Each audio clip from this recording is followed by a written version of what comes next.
প্রিয় দর্শক, টাইফয়েড যে কী পরিমাণ ভয়াবহ আকার ধারণ করতে পারে তার বাস্তব উদাহরণ আজ আমি আপনাদের সামনে হাজির করেছি।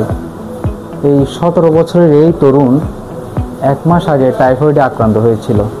এখন তার ইনফেকশন নিয়ন্ত্রণে আছে, কিন্তু এখন যখন সে হাঁটতে যাচ্ছে কোমর পুরাটাই বেঁকে যাচ্ছে একপাশে, অসহ্য ব্যথা, ঠিকমতো হাঁটতে পারতেছে না। এখন সে টাইফয়েড স্পাইন নামে এক জটিল অবস্থায় ভুগছে। টাইফয়েড শুধু কোনো জ্বর নয়, এটি এমনকি হাড় এবং মেরুদণ্ডও আক্রান্ত করতে পারে এবং ইনফেকশন ছড়িয়ে যেতে পারে। তাই হতে পারে দীর্ঘস্থায়ী কোনো ব্যথা, তৈরি করতে পারে দীর্ঘস্থায়ী কোনো ক্ষতি। চলুন রোগীকে আমরা সরাসরি দেখে আসি। একটু হাঁটুন কষ্ট করে।